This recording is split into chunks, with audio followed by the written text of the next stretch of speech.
Thank you so much, Ms. Bennett. Good evening, and thank you for joining us and having me. We will be talking about learning platforms this evening, and specifically focusing on how students can go about finding their assignments and turning in their assignments as well. Also, we want to know how to access our grades or see our teachers' feedback. So we will do this for Seesaw and for Google Classroom. We will begin with Seesaw, but not before actually going over Clever. So some of you might know what Clever is, but for those of you who've never heard of it, Clever is a platform that Dallas ISD has to facilitate, to ease the access for students to all the technology resources that they have. So it basically simplifies the process by allowing the student to log in once, and with that one login, they should be able to access all the apps that the apps or the websites that they may have and use in their classrooms. So basically our agenda will be Clever first, and how to find it and how to access it. Seesaw, we will access Seesaw. We will make sure we know how it's supposed to be set up, and we will find our assignments and post our assignments on in our students' journals, and then we will look for our teachers' feedback. With Google Classroom, we will understand how to access it. We will look at the different students' screen components and understand what they have, so that they can basically move through and find their way around different elements within their Google Classroom, how they will find their assignments and turn in work and view grades as well. Because this presentation relies on you having viewed these screens, I have animated the screens. Okay, so there will be an indicator at the bottom to let you know, my moderator, that you should move on to the next slide, but please wait until I let you know so that we can make sure that we have covered all the information. I will try to speak with, aligning with the animations through the slides. If you have the ability to open or use your iPad, your student's iPad to kind of follow along what I'm doing, that would be great. But in the best scenario, just focus on what we are trying to present. Look closely at the different screenshots, and hopefully the animations will help. Next slide, please. Okay, so let's begin with Clever. So as I said, Clever is a platform that's supposed to be a tool that will just facilitate and make things easier for students. It is cumbersome to log in with your credentials or log in with Google in every technology resource online or app that you may have to use. So Clever is basically that tool that will allow you, it's a portal that will allow you to have access to all of your resources. So how do you find Clever? Well, I think the easiest way to find Clever is if you go to Dallas ISD's website and you basically search, there is a search window, right? A search component there where you can just enter the word Clever, and it will take you to a list of results. Next slide, please. And then it should look somewhat like this result, this search result. You want to click on the colorful G, the G with the many colors at the very top. Hopefully it will show first. And that will basically take you to your landing page with the portal. Now, another way you can actually access Clever is if you just conduct a Google search and you type in Dallas ISD Clever. That will take you to a login page that will also give you the access to that landing page for Clever. Next slide, please. So if you actually go through Google and you Google Clever, $D Clever, this is what you will see. And this is basically the login page. You would click on that colorful G, and that will take you to your portal. Next slide, please. Okay, whether you have an iPad or a Chromebook, you want to definitely use Clever. You will see icons for Google Classroom, or you may see your icons for Seesaw, but we really encourage you to make use of Clever, just to facilitate and ensure that you are logged in properly and that you will have no issues with gaining access to your work or to anything that you're supposed to have under your account. Next slide, please.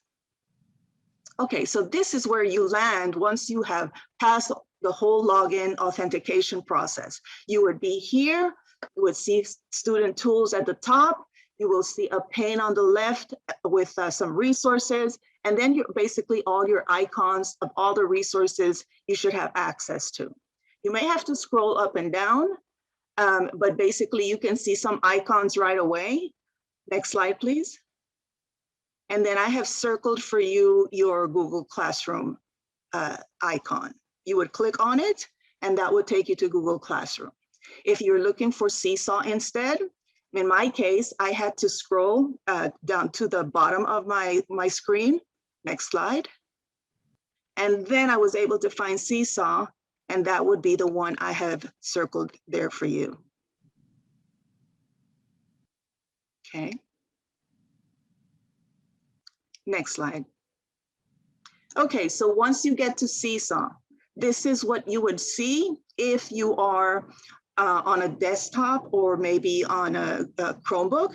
It will ask you whether you are a teacher or you're a student. You want to select I'm a student. Next slide. And then you will be able to enter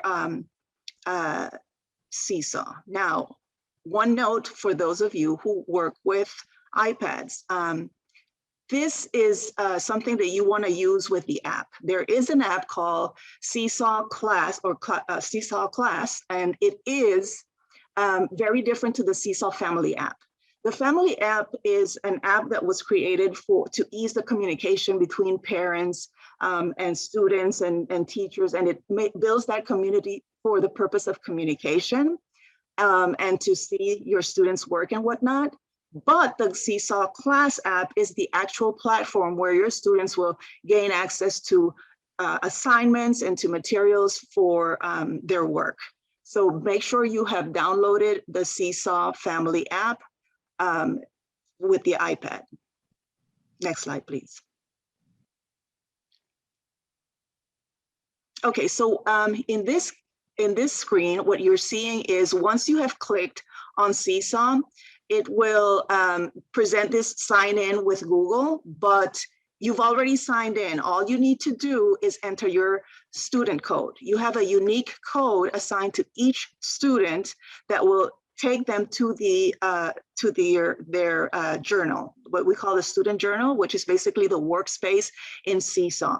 The unique code looks a lot like a credit card number, but it's all letters. So it has 4 groups of 4 letters that you would have to enter so that you can go straight into your child's work. If you have more than one Dallas ISD student, you definitely want to make sure that each student is using their own code. They would have their different devices, but sometimes we're working with both of our kids and these confusions can happen. You definitely want to make sure that you are using your code with the right device with the student.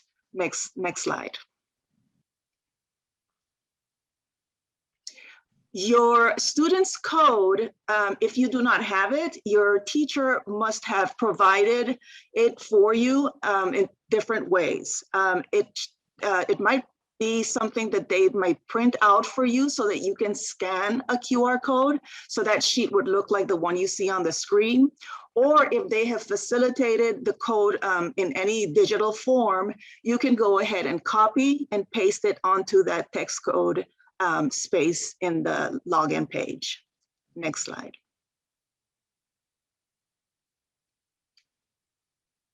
So here is what you're seeing is once your student has gained access to their workspace, this is what they will see. You will have a main screen, which is called a student journal. And then you have to the right 3 tabs, and I enclose them in little rectangles for you. The tabs are called Journal, Activities, and Inbox. And we will visit each tab from left to right. Next slide, please.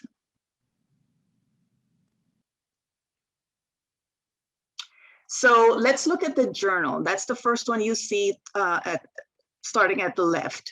And what that really is it opens that book, it opens that journal that your student has, and it may have your student's work already posted. It may have work posted and already approved by the teacher with feedback and everything, or it may actually show, in this example that you see here, this work, the work was submitted by the student, but the teacher yet has to review it. So there's an indicator in a blue bar that lets you know that that work has not been reviewed by the teacher. So all of that you will be able to see in your journal. Next slide. And then if we look at the middle tab, it's called the Activities tab.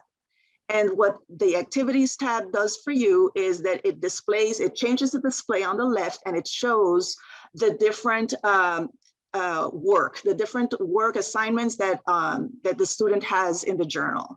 Now there's a filter, so you can actually filter your view. So under Activities, you will see that there are 3 filters called To Do, Done, and Calendar. So To Do would be a very convenient way to just filter and see what you need to turn in, what assignment is due, and what do you really have to work on.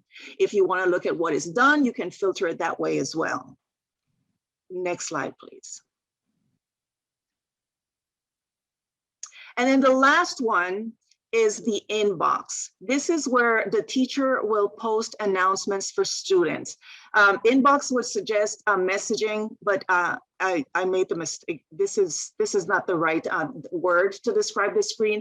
It would be more of a teacher announcement. So teachers will announce something to all of the students, or maybe something to all students and parents, and this information would appear right here.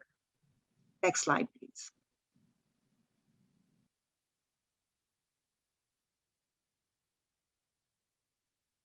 How do you turn in work? Well, if we go back to the Activities tab, we will be able to see the work that we need to do using the filter To Do. So what we see in this case, if you go by that green button, that bright green button that you see twice on the left, those are your assignments that you have to turn in this example.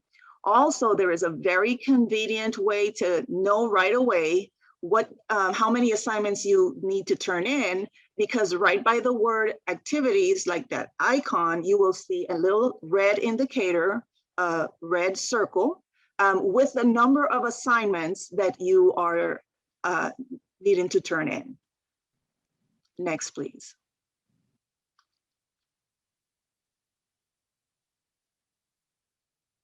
Okay, make sure that if you want to look solely at your work to turn in, this is the way to go with the To Do filter so that you can see what you need to do. So that's basically emphasizing. Now, before I move on to the next slide, let me explain why I wrote, or I typed in on the right, post work assigned within Seesaw. There is another way to post work, okay, and we will cover that shortly. But in this case, your teacher, in this example, your teacher has created an assignment, has provided a series of instructions or steps, maybe a workspace, a slate of some sort an activity, a link, whatever the teacher has provided, it is there, and then it's the student who will add the information from within the assignment. Next slide. So if you click on the assignment, it will kind of open the assignment so that you can see a little bit more detail. So you're exclusively looking at this assignment as opposed to the prior screen that you were seeing two assignments. So now you're focused on one assignment. You can see a little bit of what is going on. Notice that this example shows some steps, even some instructions in audio. So you can play some instructions, and then you see a little thumbnail with an image. Well, that's kind of a sneak peek at what you will see when you actually open the assignment. That is a slate to work on. So once you click on that, next slide, in this example, you will see what is the work I need to do. So I will not be able to speak as quickly as the animation is going on. So let me take my time so that you understand the screen. The very top circle, that space is where you view instructions. So you can go back and see those steps or listen to the audio that your teacher provided. On the top left, you can see some tools that are basically to close that window or to zoom in and out. To the left, you have a series of tools that we will describe in a moment. Let me just tell you that the bottom are drawing tools. So the typical drawing tools that you have usually with Paint and other apps, your markers, your pens, your erasers, the shapes, I believe, are in there. You will have those tools at the bottom. So what you have at the left are options to type text. You can also record the screen to explain something, and it will be recording the audio as well. The camera is to take the photos that you might want to turn in, or you might want to record a video. Also, you can upload an image file with that option. The three dots will take you to options to add shapes, to add backgrounds, and even to include a link with your assignment. The very bottom left, where you see the quotation marks, is your button to record your voice. Okay, it will not record the screen, it will record your voice. Next screen, please. Oh, I'm sorry. At the very top right is you mark your work as done. Okay, it's a check mark, a green check mark. That's okay, keep going.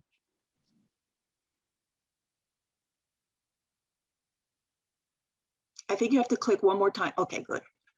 So this is the screen where we're going to talk a little bit about what I call post-work assigned outside of Seesaw. And the best way I can explain this is giving you an example, a scenario. So you are a student who is meeting live, a synchronous session with your teacher, and you're having a great discussion. And then the teacher decides to assign something, and she asks the students to post their thoughts on that discussion by the end of the day. Okay, so basically the teacher has not created that assignment in Seesaw, but she is asking you, or he is asking you, to submit or post work in your Seesaw journal. So in that case, you have no assignment to click on. That plus sign in the green button at the very top, that's the one you would click on to then post some work. When you click on that symbol, you will see your tools. Next slide, please. And they will look a little bit different, but they're exactly the same tools. You have your camera where you upload pictures. At the bottom, you have the option to type, to record. All these things are there for you to use to post that work. Next slide, please. Okay, so in this case, I have submitted my work, right? I clicked on that check mark at the very top right, and I have completed it. You will see then in your journal that it will show your work, but then that blue bar will say waiting for teacher approval. So that is how you know whether a teacher has reviewed or not your work that you have posted. Next slide.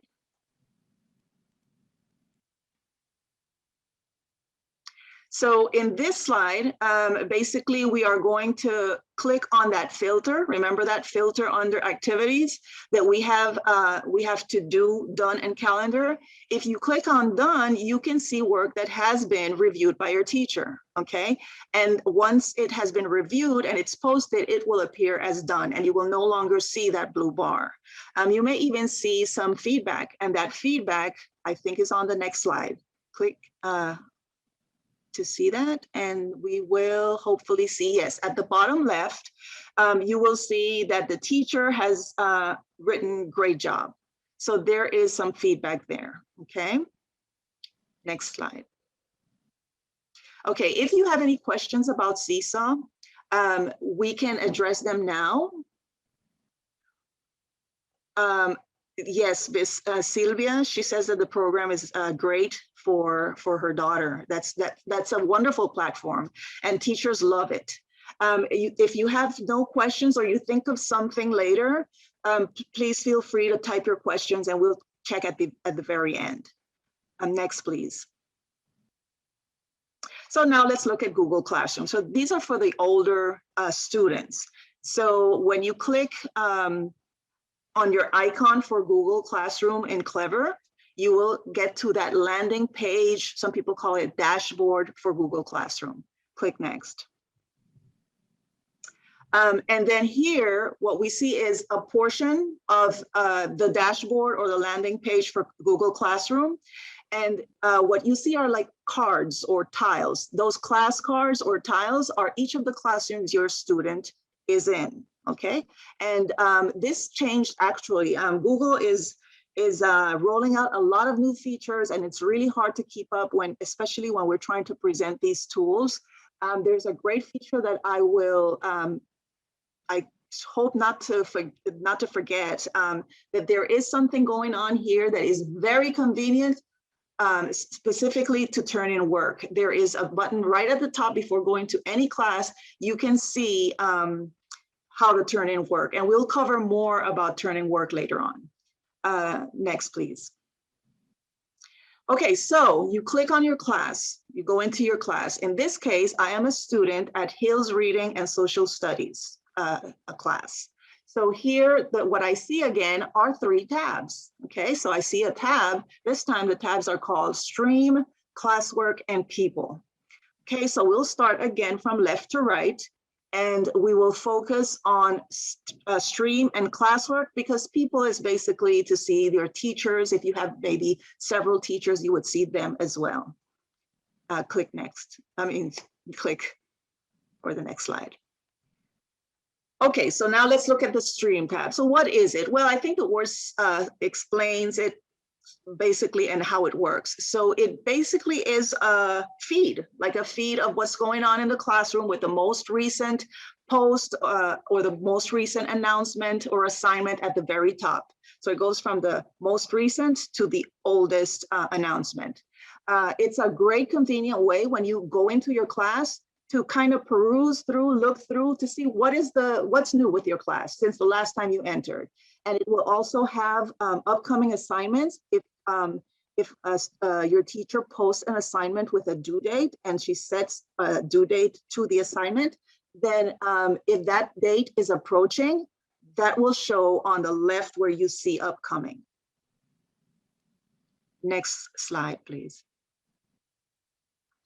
Okay, now let's look at the classwork slide. This one is a busy one, and it will vary greatly among your teachers. It is quite flexible in terms of the way you can organize and display your classroom information, materials, and assignments. So your teacher has the option of creating what you see on the right.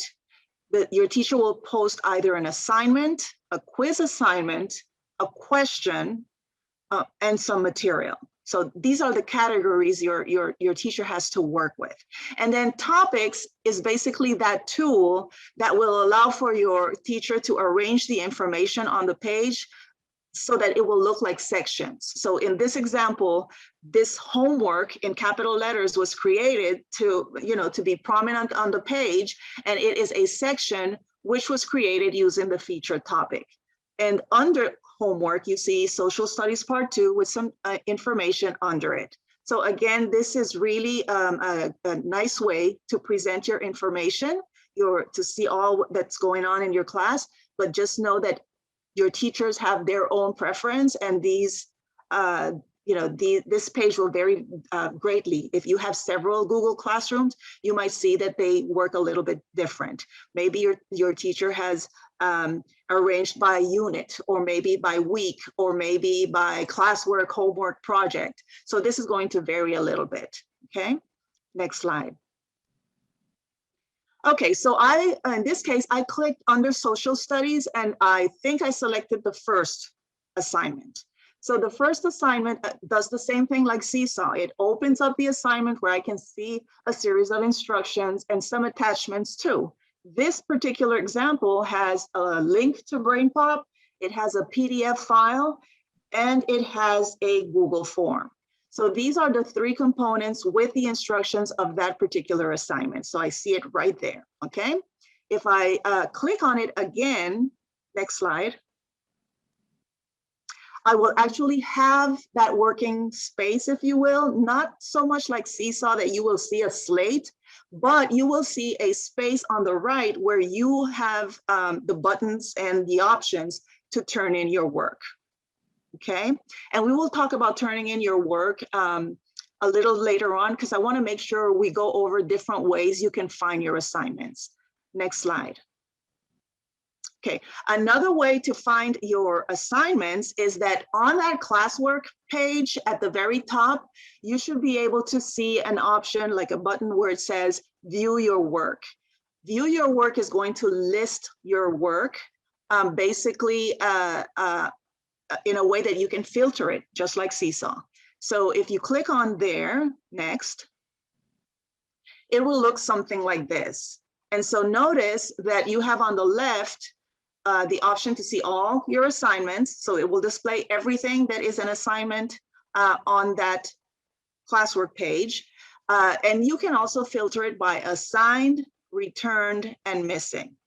When you display or select returned, what that means in Google Classroom is that you are selecting the option to see graded material, graded work. Okay, so the word returned in Google Classroom means the graded work, the work that your teacher has already seen and has returned to you. Okay, the missing assignments means that it had a due date and you missed it, okay? Sometimes assignments are posted and not necessarily have a date set for you to turn in. It all depends on the nature of what is being posted and the way your teacher wants to work. But missing, what it means is that that assignment came attached with a date for you to turn it in and you missed it. Next slide. Okay, so here, when you look at all the topics on the left, you can actually see there's an option for all the topics, and you can see the topics. Remember those sections that your teacher created? Then you can also see them in a way that is more convenient for you. So if you notice in this case, our teacher created homework and created social studies. So I can actually click on the different topics on the left and go straight to what's all the information that's under that topic. Next slide. Okay, so let's talk about turning in work now. So now you know how to find your assignments in different ways. And I did mention the new feature in Google Classroom where you can just go straight to Google Classroom, the landing page, and have all your work displayed for you to turn in regardless of the class, okay? So you can have a list of social studies, math, science, all listed so that you can work that way.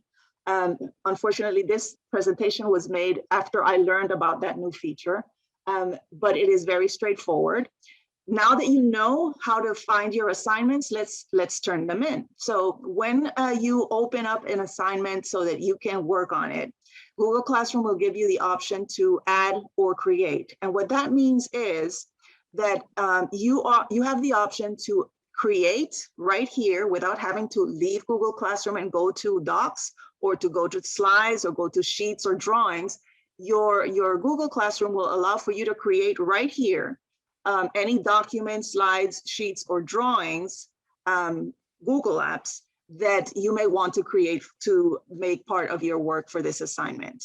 You can also attach a file. So this is where the add comes in. So that top portion where it says Google Drive, link, and file means that if you have something that you have prepared outside of Google Classroom and you want to submit it and attach it as part of your work, you will have that option right here. That work can be in your Google Drive. That work can be a link that you have. That can also be a file that you want to just attach, okay, from your local computer. In this case, you would basically use more the Google Drive, I would say. Next slide. Okay, so we have, in this case, I have already attached a Google Doc, right? And I am ready to turn in my work. So I will click on that button, okay? And then next slide.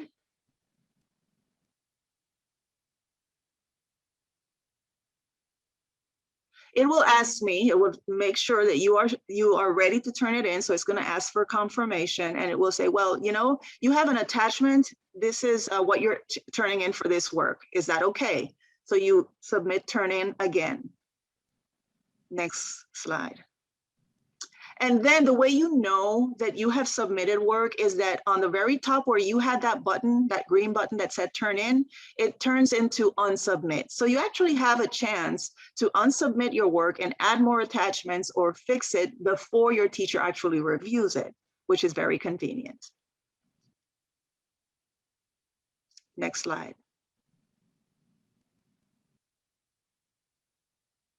Next slide, please.